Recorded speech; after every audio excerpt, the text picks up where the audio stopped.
ನಿತ್ಯಾನಿತ್ಯಜಗದ್ಧಾತ್ರೆ ನಿತ್ಯಾಯ ಜ್ಞಾನಮೂರ್ತಯೇ ನಂದಾಯ ಹರಯೇ ಸರ್ವಯಜ್ಞ ನಮಃ. ಯಸ್ಮಾತ್ ಬ್ರಹ್ಮೇಂದ್ರರುದ್ರಾದಿ ದೇವತಾನಾಂ ಶ್ರೇಯೋಪಿ ಚ ಜ್ಞಾನಸ್ಫೂರ್ತಿಃ ಸದಾ ತಸ್ಮೈ ಹರಯೇ ಗುರವೇ ನಮಃ. ಅಂಧಂತಮ ಪ್ರವಿಶ್ಯಂತೆ ಅಸಂಭೂತಿ ಮುಪಾಸತೆ. ಇದು ಒಂದು ವಿಷಯ ಆಯ್ತು. ಈಗ ಏನು ವಿಷಯ ಆಯಿತು? ಬರೀ ನಾವು ಸ್ವಮತ ಸ್ಥಾಪನೆ. ವಿದ್ಯಾ ಅಂದರೆ ಸ್ವಮತ, ಅವಿದ್ಯಾ ಅಂತ ಹೇಳಿದರೆ ಪರಮತ. ಅವಿದ್ಯಾ ಸ್ವಮತ ಪರಮತ. ಸ್ವಮತ ಅವಿದ್ಯಾ ಅಂದರೆ ಪರಮತ ಖಂಡನೆ ಸೇರಿಸ್ಬೇಕು. ತಿಳಿಯೋದು ಅಂದರೆ ಖಂಡನೆ ಮಾಡೋದು. ಪರಮತ ಗೊತ್ತಾ ನನಗೆ ತಪ್ಪು ಗೊತ್ತು ಅಂದರೆ ತಪ್ಪು ಅಂತ ಗೊತ್ತು ಅಂತ ಅದನ್ನು ಹೇಳಬೇಕು. ವಿಷಯ ಗೊತ್ತು ಅಲ್ಲ, ಅದು ತಪ್ಪು ಅಂತಲೂ ಗೊತ್ತು ಅಂತ ಹೇಳಬೇಕು. ಜ್ಞಾನವನ್ನು ಸರಿ ಅಂತ ಗೊತ್ತು, ಅದನ್ನು ಸಾಧಿಸೋಕ್ಕೆ ಪ್ರಮಾಣಗಳಿವೆ ಅಂತಲೂ ತಿಳ್ಕೊಬೇಕು. ಮತ್ತು ಆ ರೀತಿ ಮಾಡದೆ ಹೋದರೆ ಜ್ಞಾನ ಪೂರ್ಣ ಆಗೋದಿಲ್ಲ. ಆದ್ದರಿಂದ ಪೂರ್ಣ ಫಲ ಸಿಗೋದಿಲ್ಲ. ಅದಕ್ಕೆ ಹೇಳಿದರು. ಅದ್ರ ಏನು ಸಿಗುತ್ತೆ? ಅದು ಅವಿದ್ಯೆಯ ಮೃತ್ಯುಂ ತೀರ್ಥ ವಿದ್ಯೆಯ ಅಮೃತಮಶ್ಯ. ಮೃತ್ಯು ಅಂದರೆ ಸಂಸಾರ ಅನಿಷ್ಟ ದಾಟ್ತಾನೆ. ವಿದ್ಯೆಯಿಂದ ಅಮೃತಮಶ್ಯತೆ, ವಿದ್ಯೆಯ ಅಮೃತಮಶ್ಯತೆ. ಅದಕ್ಕೆ ಅಥಾತೋ ಬ್ರಹ್ಮ ಜಿಜ್ಞಾಸ. ಬ್ರಹ್ಮವಿದ್ಯೆಯ ಅಮೃತಮಶ್ಯತೆ. ಅಮೃತ ಅಂದರೆ ಏನು? ಅನಾವೃತ್ತಿ ಅನಾವೃತ್ತಿ. ಎಷ್ಟು ಸಿಂಬಂದಕ್ಕೊಂದು ಲಿಂಕ್ ಬಂದ್ಬಿಡುತ್ತೆ. ಅನ್ಯಥೋಪಾಸಕ ಏತೋ ತಮೋಂಧಂ ಯಾಂತ್ಯ ಸಂಶಯಂ. ಒಂದು ಗ್ಯಾರಂಟಿ, ಅನ್ಯಥಾ ಉಪಾಸಕರಿದ್ದಾರೆ, ತಮಸ್ಗೆ ಹೋಗ್ತಾರೆ, ಈ ಬಗ್ಗೆ ಸಂಶಯ ಬೇಕಿಲ್ಲ. ತಥೋ ಅಧಿಕಮಿವ ವ್ಯಕ್ತಂ ಯಾಂತಿ ತೇಷಾಂ ಅನಿಂದಕಃ. ಅದಕ್ಕಿಂತ ಜಾಸ್ತಿ ತಮಸ್ಗೆ ಹೋಗ್ತಾರೆ ಯಾರೋ ದುರ್ಮತಗಳನ್ನ ಖಂಡನೆ ಮಾಡೋದಿಲ್ಲ.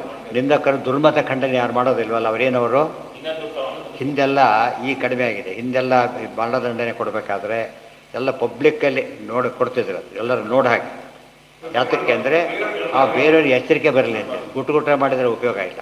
ಯಾಕೆ ಪುರಸ್ಕಾರ ಯಾಕೆ ಕೊಡ್ತಾರೆ? ಉಳಿದವ್ರು ಸ್ಫೂರ್ತಿ ಬರಲಿ ಅಂತ. ಗುಟ್ಟ ಮಾಡಿಬಿಟ್ರೆ ಮೀನಿಂಗೇ ಇಲ್ಲ ಅದಕ್ಕೆ. ಅಲ್ಲಿ ಗುಟ್ಟ ಮಾಡೋದ್ರಿಂದ ಮೀನಿಂಗ್ ಶಿಕ್ಷೆಗೂ ಅರ್ಥ ಇಲ್ಲ, ಇದಕ್ಕೂ ಅರ್ಥ ಇಲ್ಲ.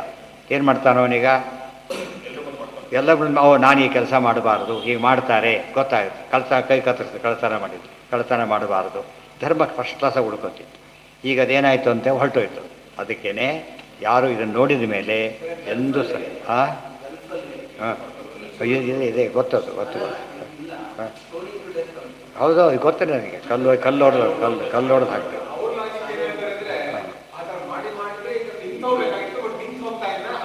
ಅಲ್ಲ, ನಿಂತು ಹೋಗ್ತಾ ಇಲ್ಲ. ಅದು ಏನಾಯ್ತು ಗೊತ್ತಾ?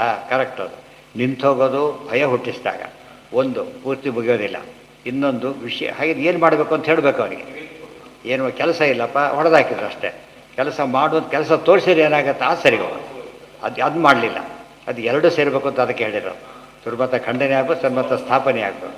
ಬರೀ ನೆಗೆಟಿವ್ ಆಗಿಬಿಡತ್ತಾಗ ಅದು ಸರಿ, ಇದು ಸರಿ, ನಿಮ್ದು ಏನಪ್ಪ ಹೇಳಿ ಹೋಗಲಿ. ಅದಿಲ್ಲ. ಅದ್ರ ಮತ್ತೇನು ಯಾಕೆ ಬೈತೀರಿ? ಇರೋಲ್ಲ, ಅಡ್ಜಸ್ಟ್ ಮಾಡ್ಕೋಬೇಕಷ್ಟೆ. ಇನ್ನೊಂದು ನೀವು ಕೊಡೋದಾದರೆ ಸರಿ. ಅದು ಅಯಥಾರ್ಥಸ್ಯ ನಿಂದಾಂಚ ಯೇ ವಿದುಸ್ತೇಹಿ ಸಜ್ಜನಾ ತಸ್ಮಾತ್ ಯಥಾಸ್ವರೂಪಂತೂ ನಾರಾಯಣ ಮನಾಮಯಂ. ದೇವರನ್ನು ಸರಿಯಾಗಿ ಅರ್ಥ ಮಾಡ್ಕೋಬೇಕು. ಅಯಥಾರ್ಥಸ್ಯ ನಿಂದಾಂಚ, ದೇವ್ರ ಬಗ್ಗೆ ನಿರ್ಗುಣ ಅಂತ ಹೇಳಿದಾಗ ನಿರ್ಗುಣ ಅಂದರೆ ಗುಣ ಇಲ್ಲದವನು. ಗುಣ ಇಲ್ಲ ಅಂದರೆ ಕತ್ಲೆ ಬೆಳಕಿದ್ದಾಗ ದೋಷ ಇರೋಣ ಅಂತ ಆಯ್ತಾಗ. ದೋಷ ದೇವ್ರು ಬೈದಾಗ ಆಗಲಿಲ್ಲ. ಅಯಥಾರ್ಥಸ್ಯ ನಿಂದಾಂಚ ಯೇ ವಿದುಹು ತೇಹಿ ಸಜ್ಜನಾ ತೇ ನಿಂದಯ ಯಥಾರ್ಥಸ್ಯ ದುಃಖಾಜ್ಞಾನಾದಿರೂಪಿಣಃ ದುಃಖಾಜ್ಞಾನಾದಿ ಸಂತೀರ್ಣಾ ಸುಖಜ್ಞಾನಾದಿರೂಪಿಣಃ. ಅಯಥಾರ್ಥವನ್ನು ಖಂಡನೆ ಮಾಡೋದರಿಂದ ದುಃಖಜ್ಞಾನಾದಿ ರೂಪ ಅದು. ಅದರಿಂದಾಗಿ ದುಃಖಜ್ಞಾನಾದಿ ರೂಪಕ್ಕೆ ಹೋಗ್ತಾರೆ. ದುಃಖಜ್ಞಾನಾದಿ ಸಂತೀರ್ಣಾಂ ಸುಖಜ್ಞಾನಾದಿ ಸ್ವರೂಪಿಣಃ ಯಥಾರೂಪಿಣಃ ಯಥಾರ್ಥಸ್ಯ ಕಿವೇರು ಜ್ಞಾನ ಸುಖಜ್ಞಾನಾದಿ ರೂಪತಾಂ. ಯಥಾರ್ಥ ಜ್ಞಾನ ತಿಳ್ಕೊಂಡು ಸುಖ ಟ್ರಾನ್ಸ್ಫರ್ಗೆ ಅನುಕೂಲ ಆಯ್ತಿಲ್ಲ. ಆದರೆ ಅದು ಹೋಗ್ಬೇಕೀಗ. ಅನಿಷ್ಟ ಹೋಗಬೇಕು ಅಂತ ಏನು ಮಾಡಬೇಕೀಗ? ಇವತ್ತು ಮೈಲಿಗೆ ಬಟ್ಟೆ ಸ್ನಾನ ಮಾಡ್ದ, ಆ ಬಟ್ಟೆ ಬಿಟ್ಟು ಬೇರೆ ಬಟ್ಟೆ ತೊಗೊಳೋದ್ರೆ ಏನಾಗುತ್ತದೋ ಮೈಲಿಗೆ ಕಂಟಿನ್ಯೂ ಆಗುತ್ತೆ. ಅವನೇನು ಮಾಡ್ತಾನೆ? ಬಿಟ್ಬಿಟ್ಟು ಬೇರೆ ಬಟ್ಟೆ ತೊಗೊಳ್ತಾನೆ. ಇದು ತ್ಯಾಗ ಮಾಡಬೇಕು. ಅದು ಅನಿಷ್ಟ ನಿವೃತ್ತಿ ಆಗಬೇಕು, ಇಷ್ಟ ಪ್ರಾಪ್ತಿ ಆಗಬೇಕು. ಆ ಭಾಗ ಬಿಟ್ಬಿಟ್ರೆ ಒಂದೊಂದನ್ನು ಮಾಡಿದರೆ ಎಂದೂ ಪರಿಹಾರ ಅಲ್ಲ. ಎರಡನ್ನೂ ಪರಿಹಾರ ಮಾಡಬೇಕು. ಒಂದು ಅನಿಷ್ಟ ನಿವೃತ್ತಿ ಆಗಬೇಕು, ಇಷ್ಟ ಪ್ರಾಪ್ತಿಯೂ ಆಗಬೇಕು. ಅನ್ಯಥಾ ಜ್ಞಾನ ಅಂಧಂತಮ ಪ್ರವಿಶಂತಿ ಯೇ ಅಸಂಭೂತಿ. ಮುಂದಿನ ಶ್ಲೋಕ. ಯಾರು ಅಸಂಭೂತಿಯನ್ನು ಆರಾಧನೆ ಮಾಡ್ತಾರೋ ಅವ್ರು ಎಲ್ಲಿಗೆ ಹೋಗ್ತಾರೆ? ಅಂಧಂತಮಸ್ಸಿಗೆ ಹೋಗ್ತಾರೆ. ಅಥೋ ಭೂಯ ಏ ತಮೋ ಯಾವು ಸಂಭೂತ್ಯಾಮೃತ. ಪದ ಬಹಳ ಅಪೂರ್ವ ಪದಗಳು. ದೇವರು ಸೃಷ್ಟಿಕರ್ತ. ಅನ್ಯ ದೇವಾಹು ಸಂಭವಾತ್ ಅನ್ಯದಾಹುರ ಸಂಭವಾತ್ ಇತಿ ಶುಶ್ರುಪಧೀರಾಣಾಂ ಏನಸ್ತದ್ವಿಚಕ್ಷಿರೆ ಸಂಭೂತಿಂಚ ವಿನಾಶಂಚ ಯಸ್ತದ್ವೇದೋಭಯಂ ಸಹ ವಿನಾಶೇನ ಮೃತ್ಯುಂ ತೀರ್ತ್ವಾ ಸಂಭೂತ್ಯ ಅಮೃತಮಶ್ನುತೆ. ಅದು ತಾತ್ಪರ್ಯ ಇಷ್ಟು. ದೇವರು ಸೃಷ್ಟಿಕರ್ತ. ಅಂತ ಉಪಾಸನೆ ಮಾಡುತ್ತೆ. ಆದರೆ ದೇವರು ಸೃಷ್ಟಿಕರ್ತ ಮಾತ್ರ ಅಂತ ಉಪಾಸನೆ ಮಾಡಿದರೆ ಅಂದಂತ ತಮಸ್ಗೆ ಹೋಗ್ತಾನೆ. ಗೊತ್ತಾಯ್ತಾ? ದೇವರು ಏನು ಕರ್ತ?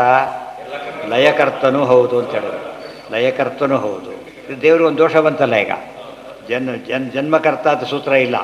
ಜನ್ಮಾದ್ಯಸ್ಯ ಯತಃ ಜನ್ಮ ಎಲ್ಲ ತಿಳ್ಕೊಬೇಕಾದ್ರೆ ಇದು ಉಪಲಕ್ಷಣ. ಇದು ನಮಗೇನು ತಿಳ್ಕೊಬೇಕು ಅಂತ ಆಯ್ತು ಈಗ?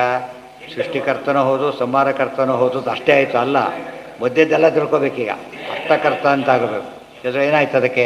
ಡ್ರೈವರ್ ಸ್ಟಾರ್ಟ್ ಮಾಡ್ಲಿಕ್ಕೆ ಬರುತ್ತೆ ಅಂತ ಹೇಳಿಬಿಟ್ರು ವಿವೇಕಣ್ಣ. ಕುಡಿ ಹತ್ಕೊಂಡು ಸ್ಟಾಪಲ್ಲಿ ಹೇಳೇ ಇಲ್ಲ, ಸ್ಟಾಪ್ ಮಾಡಕ್ಕೆ ಬರುತ್ತೆ. ನೀವು ಕೇಳಿಲ್ಲ ಹೇಳಿಲ್ಲ ಅಂದ ಆಮೇಲೆ ಎಲ್ಲ ಡಬಾ ಹೋಗ್ಬಿಟ್ರು.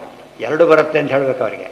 ಒಂದು ಕೆಲಸ ಬರುತ್ತೆ ಅಂತ ಹೇಳಿದರೆ ಸೃಷ್ಟಿ ಮಾಡಲಿಕ್ಕೂ ಬರಬೇಕು, ಲಯ ಮಾಡಲಿಕ್ಕೂ ಬರಬೇಕು. ಅದು ಜವಾಬ್ದಾರಿ. ಅದು ಈ ಕಂಪ್ನಿ ಮಾಡಬೇಕಾದ್ರೂ ಕೂಡ ಅಷ್ಟೇ, ತ್ಯಾಜ್ಯಕ್ಕೆ ವ್ಯವಸ್ಥೆ ಮಾಡಬೇಕು. ಅವರು ವ್ಯವಸ್ಥೆ ಮಾಡದೆ ಹೋದರೆ ಅದು ಲೈಸೆನ್ಸ್ ಕೊಡೋದು ಇದೇ ಕೊಡೋದು ಅಫೆನ್ಸ್. ಅದು ತಿಳಿತಾ? ಇವರು ಆನ್ ಪೇಪರ್ ಇದೆ ಅಂತ ಹಾಕಿಬಿಡ್ತಾರೆ, ಅಲ್ಲಿರೋದಿಲ್ಲ.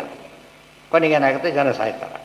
ಎಲ್ಲಾದರೂ ಅಷ್ಟು ಬಂದು ಯಾವ್ದು ದೊಡ್ಡ ಬಿಲ್ಡಿಂಗ್ ಇದ್ದಾಗ ಅದಕ್ಕೆ ಬೆಂಕಿ ಹತ್ತಿದರೆ ಆರಿಸೋ ವ್ಯವಸ್ಥೆ ಇರಬೇಕಾದ್ರೆ ತಕ್ಷಣ ಲೈಸೆನ್ಸ್ ಕೊಡೋದಿಲ್ಲ ಅದಕ್ಕೆ. ಇವ್ರು ಸುಳ್ಳೆ ದುಡ್ಡು ಕೊಟ್ಬಿಟ್ಟು ಏನು ಮಾಡಿಬಿಡ್ತಾನೆ? ಅಡ್ಜಸ್ಟ್ ಮಾಡಿಬಿಡ್ತಾನೆ. ಅಷ್ಟು ಜನ ಸತ್ತ ಮೇಲೆ ಏನು ಉಪಯೋಗ? ದೇವರು ಸೃಷ್ಟಿಕರ್ತನೂ ಆಗಿದ್ದಾನೆ, ಸೃಷ್ಟಿಕರ್ತನೂ ಆಗಿದ್ದು ಬರೀ ಸೃಷ್ಟಿಕರ್ತ ಮಾತ್ರ, ಲಯಕರ್ತ ಅಲ್ಲ ಅಂತ ತಿಳ್ಕೊಂಡ್ರೆ ಹಾಗೋ ಹಾಗೆ. ಸೊ ಸರಿ ಮತ ತಿಳ್ಕೊಂಡ್ರೆ ಸಾಲದು, ತಪ್ಪು ಮತನೂ ತಿಳ್ಕೊಬೇಕು. ಇದನ್ನು ತಪ್ಪು ಅಂತ ತಿಳ್ಕೊಳ್ಳೋಕ್ಕೆ ತಪ್ಪು ಮತ, ಸರಿ ಅಂತ ತಿಳ್ಕೊಳ್ಳೋದಕ್ಕೆ ಸರಿಯಾದ ಮತ ಇರುತ್ತೆ. ಸರಿಯಾದ ಮತ ತಿಳ್ಕೊಂಡ್ರೆ ಖಂಡನೆ ಮಾಡೋದು, ತಪ್ಪು ಮತನ ಫಾಲೋ ಮಾಡೋದಾದರೆ ಇನ್ನೂ ಡೇಂಜರು. ಹಾಗಾಗಬಾರದು. ಏವಂ ಸೃಷ್ಟಿಕರ್ತೃತ್ವ ನಾಂಗೀಕುರ್ವಂತಿ ಯೇ ಹರೇಹೇ. ನೀವೇ ಹೇಳಿ, ಬೇರೆ ಬಂದು ಸೃಷ್ಟಿಕರ್ತ ಒಪ್ಪಿದವರೇ ಇಲ್ಲ. ಮಹಾನುಭಾವರು ಅದು ಬೇರೆ ಇದೆ ಗೊತ್ತಾ? ಸೃಷ್ಟಿಕರ್ತ ಅಂತ ಒಪ್ಪಿದವರೇ ಇಲ್ಲ. ಇನ್ನು ಲಯಕರ್ತ ಎಲ್ಲಿ ಬರ್ತಾರೆ? ನಾವು ಅಷ್ಟೇ, ದೇವರೇನು ಮಾಡ್ತಾನೆ ಪಾಪ ಅಂತ ಹೇಳೋದಿಲ್ಲ. ಆಪತ್ತು ಬಂದಿದೆ ಪರಿಹಾರ ದೇವ್ರೇನು ಮಾಡ್ತಾನೆ ಪಾಪ ಅಂದರೆ ಅವನ ಸೃಷ್ಟಿ ಪಾಪ ಮಾಡಿ ಶಕ್ತಿ ಇಲ್ಲ ಅಂತ ಆಗಲಿಲ್ಲ. ದೇವ್ರು ಮಾಡ್ತಾನೆ. ಅದಕ್ಕೆ ಪರೀಕ್ಷಿತರಾದ ಹುಟ್ಟಿದ, ಸತ್ಯ ಹುಟ್ಟಿದ. ಕೃಷ್ಣ ಬಂದಾಗ ಕೃಷ್ಣ ಮಹಿಮೆ ತೋರಿಸ್ಬೇಕು. ಏನು ನಾನೇ ಮಾಡಿ ಸತ್ಯ ಮತ್ತು ಇಷ್ಟೊತ್ತು ಏನು ಮಾಡ್ತಿದ್ದೆ ಆಗಿದ್ದು ಕೇಳೋದಿಲ್ಲ. ತಪ್ಪು ಎರಡೂ ಬರಬೇಕು. ಅದು ತಿಳಿಯಾದ ಸರಿಯಾದ ತಿಳುವಳಿಕೆ ಅಂದರೆ ಆಗಿರೋದು. ಅದಕ್ಕೆ ರಾಯರಿಗೆ ಏನು ಬಂತು ಈಗ? ತಕ್ಷಣ ಆರಿಸ್ಬೇಕು, ತಕ್ಷಣ ಪರಿಹಾರ ಕೊಟ್ಬಿಟ್ಟು. ಪರಿಹಾರ ಕೊಡದೆ ಏನಾಗ್ತಿತ್ತು? ಅದು ಡಿಸ್ಟ್ರಕ್ಟಿವ್ ಆಗೋದು. ಅದಕ್ಕೆ ಯಾವಾಗಲೂ ಕೂಡ ಯಾವುದಾದ್ರು ಒಂದು ವಿಷಯ ತಿಳ್ಕೊಂಡಾಗ ಅವ್ರಿಗೆ ಒಂದು ಉದಾಹರಣೆ ಯಾವುದೋ ಕೊಡ್ತಾರೆ, ಔಷಧಿ ಇನ್ನೂ ಕೊಡ್ತಾರೆ, ಯಾವುದನ್ನು ನಿಮಗೆ ಟೆಸ್ಟ್ ಡೋಸ್ ಕೊಡ್ತಾರೆ. ಟೆಸ್ಟ್ ಡೋಸ್ ಕೊಟ್ಟ ಮೇಲೆ ಅವ್ನ ವಿಷಯ ಪ್ರಾಬ್ಲಮ್ ಗೊತ್ತಾಯ್ತು. ಈಗ ಅದನ್ನು ಸಾಲ್ವ್ ಮಾಡೋ ರೀತಿ ವ್ಯವಸ್ಥೆ ಮಾಡ್ಕೋಬೇಕು ಅವರು. ಇಲ್ಲವ್ರಿಗೆ ಉಪಯೋಗ ಮಾಡೋದು ಉಪಯೋಗ ಏನು ಪಾಪ? ಔಷಧಿ ತೊಗೊಂಡು ಪರಿಹಾರ ಹುಡುಕ್ಬೇಕು ಅದಕ್ಕೊಂದು. ಅವಾಗ ನಿಜವಾದ ನಿಪುಣ ಆಗ್ತಾನೋ. ಏವಂ ಸೃಷ್ಟಿಕರ್ತೃತ್ವ ನಾಂಗೀಕುರ್ವಂತಿ ಹರೇಹೇ ತೇಪಿ ಯಾಂತಿ ತಮೋಘೋರಂ ತಥಾ ಸಂಹಾರ ಕರ್ತೃತಾಂ ನಾಂಗೀಕುರ್ವಂತಿ ತೇಪ್ಯೇವಂ ತಸ್ಮಾತ್ ಸರ್ವಗುಣಾತ್ಮಕಂ ಸರ್ವಕರ್ತಾರಮೀಶೇಷಂ ಸರ್ವಸಂಹಾರಕಾರಕಂ ಯೋ ವೇದ ಸಂಹೃತಿ ಜ್ಞಾನಾತ್ ದೇಹಬಂಧಾತ್ ವಿಮುಚ್ಯತೆ ಸುಖಜ್ಞಾನಾದಿಕರ್ತೃತ್ವ ಜ್ಞಾನಾತ್ ತದ್ವ್ಯಕ್ತಿ ಮಾವ್ರಜೆ ಸರ್ವದೋಷ ವಿನಿರ್ಮುಕ್ತಂ ಗುಣರೂಪಂ ಜನಾರ್ದನಂ ಜಾನೀಯಾನ್ನ ಗುಣಾನಾಂಚ ಭಾಗಹಾನಿಂ ಪ್ರಕಲ್ಪಯೇ ನ ಮುಕ್ತಾನಾಮಪಿ ಹರೇ ಸಾಮ್ಯಂ ವಿಷ್ಣೋರಭಿನ್ನತಾಂ ನ ವೈ ಪ್ರಚಿಂತಯೇ ತಸ್ಮಾತ್ ಬ್ರಹ್ಮಾದೇಹೇ ಸಾಮ್ಯಮೇವ ವಾ ಮಾನುಷಾದಿ ವಿರಿಂಚಾಂತಂ ತಾರತಮ್ಯಂ ವಿಮುಕ್ತಿಗಂ ತಥೋ ವಿಷ್ಣು ಪರೋತ್ಕರ್ಷಂ ಸಮ್ಯಕ್ ಜ್ಞಾತ್ವಾ ವಿಮುಚ್ಯತೆ. ದೊಡ್ಡ ಪ್ಯಾಸೇಜ್ ನಾಳೆ ಹೋದ. ನಾಳೆ ಅದು ಹೋದರೆ ಮುಗಿದೇ ಹೋದ ಲೆಕ್ಕ, ಸ್ವಲ್ಪ ಇದೆ ಅಷ್ಟೇ. ನಾಳೆ ನಾಡದ್ದು ಮುಗಿದೋದು. ಅದು ವಿಷ್ಣು ಒಂದೊಂದು ಗ್ರಂಥ ಓದಿದ್ರು ಕೂಡ ಏನಾಗುತ್ತೆ ನಮಗೆ? ಒಂದು ಜ್ಞಾನ ಬಂದುಬಿಡುತ್ತೆ, ಅದ್ರ ಬಗ್ಗೆ ಸಂಶಯ ಇರೋದೇ ಇಲ್ಲ. ಎಲ್ಲ ಗ್ರಂಥ ಓದಿ ಜ್ಞಾನ ಬರೋದಿಲ್ಲ ಅಂಬೋದು ಹೇಗಿರ್ತದೆ? ಒಂದು ಗ್ರಂಥ ಆಚಾರ್ಯ ಯಾಕೆ ಇಷ್ಟು ಭಾಗ ಮಾಡಿದರು ಅಂದರೆ ಅದಕ್ಕೆ ವೇದವ್ಯಾಸರು ಮಾಡಿದ ಕೆಲಸ. ಏನು ಮಾಡಿದರು ಅವರು? ವಿಭಾಗ ಯಾವ ಭಾಗ ಓದಿದ್ರು ಜ್ಞಾನ ಒಂದು ಸಿಗಬೇಕಾಗುತ್ತೆ. ಅರ್ಥ ಆಯ್ತಾ ಈಗ? ಇಲ್ಲ ಹೋಗಿ ವಿಭಾಗ ಯಾಕೆ ಮಾಡಬೇಕಾದ್ರೆ? ಇವತ್ತು 37 ಗ್ರಂಥ ಆಚಾರ್ಯ ಬರೋದು ಉದ್ದೇಶ ಏನೋ ಒಂದೊಂದು ಗ್ರಂಥಕ್ಕೂ ಅರ್ಥ ಇದೆ. ಅರ್ಥ ಆಯ್ತಾ? ಅಷ್ಟಕ್ಕೆ ಒಂದು ತತ್ವಸಂಖ್ಯಾನ ಓದ ಒಂದು ಗಟ್ಟಿ ಆಯ್ತು ಅವನಿಗೆ, ಸ್ವತಂತ್ರ ಒಂದು ಮೋಕ್ಷದ ದಾರಿ ಸಿಗ್ತವೆ ಅವನಿಗೆ, ಮುಂದೆ ಡೆವಲಪ್ ಆಗುತ್ತೆ. ಎಲ್ಲ ಓದಲೇಬೇಕು ಅಂತ ಹೇಳೋದಾದರೆ ಒಂದೊಂದು ಗ್ರಂಥಕ್ಕೆ ಅರ್ಥ ಇಲ್ಲ. ಒಂದೊಂದು ತುತ್ತಿಗೆ ಹೊಟ್ಟೆ ತುಂಬುತ್ತಾ ಇಲ್ಲ, ಎಲ್ಲ ತಿಂದ ಹೊಟ್ಟೆ ಸರಿ, ಅದು ವೇಸ್ಟ್ ಅಲ್ಲ. ಒಂದು ತಿಂಗಳ ಕೂಡ ಏನಾಗುತ್ತೆ? ಹೊಟ್ಟೆ ತುಂಬುತ್ತೆ. ಎಷ್ಟೋ ಸತ್ಯ ತೋರಿಸ್ತಾರೆ, ಎಲ್ಲೋ ನೀರಿರೋದಿಲ್ಲ ಅವನಿಗೆ, ನೀರಿರೋದಿಲ್ಲ, ಒದ್ದೆ ಬಟ್ಟೆ ಬಿದ್ದಿರುತ್ತೆ. ಒದ್ದೆ ಬಟ್ಟೆ ಹಿಡ್ಕೋತಾನೆ ನೀರು ಯಾಕೆಂದರೆ ಅದು ಸ್ವಲ್ಪ ನೀರಿದೆಯಲ್ಲ, ಅಷ್ಟರ ಮಟ್ಟಿಗೆ ಇದು ಭಾಳ ಅಷ್ಟೇ. ಎಲ್ಲೋ ಹೋಗ್ತಿರ್ತಾನೆ, ದಾರಿಯಲ್ಲಿ ಹೋಗ್ತಿರ್ತಾನೆ, ಮರಳು ಭೂಮಿ ಅದು, ನೀರೇ ಇಲ್ಲ ಎಲ್ಲೂ ಕೂಡ. ಒಂದು ಕಡೆ ಒದ್ದೆ ಇದು ಕಾಣಿಸುತ್ತೆ, ದೇವ ಇರೋದು, ಅದು ತೊಗೊಂಡು ಹಿಡ್ಕೋತಾರೆ ಬಾಯಲ್ಲಿ. ಅದು ಎಷ್ಟು ನೆಸಿಟಿ ಇದೆ ಅರ್ಥ ಆಗುತ್ತೆ. ಇದು ನಾವು ಎಲ್ಲ ಓದ್ಬೇಕಾದ್ರೆ ಏನು ಓದಬಾರ್ದು, ಇದು ಬಂದು ಕೊನೆಗೆ ಏನು ಓದಬಾರ್ದು ಅಂಬ ಉಳ್ಕೊಂಡ್ಬಿಟ್ಟು ಎಲ್ಲ ಓದೋದು ದುರಹಂಕಾರಕ್ಕೆ ಕಾರಣ ಮಾಡಬಾರ್ದು. ನಿಜವಾಗ್ಲೂ ಶಾಸ್ತ್ರನ ಅದು ಅನುಷ್ಠಾನಕ್ಕೆ ಬರಾಗಿ ಬಿಡಬೇಕೆ ಹೊರತು ಬರೀ ಪ್ರದರ್ಶನಕ್ಕಾಗಬಾರ್ದು. ಸರ್ವೇಂದ್ರಿಯ ಪ್ಲಾಸ್ಟಿಕ್ ಕೈಗೆ ತಿಂದಾಗತ್ತೆ. ಸರ್ವೇಂದ್ರಿಯ ಪ್ರೇರಕೇಣ ಶ್ರೀಪ್ರಾಣಪತಿನೇರಿತಃ ಯದವೋಚಮಹಂ ತೇನ ಪ್ರೀಯತಾಂ ಕಮಲಾಲಯ.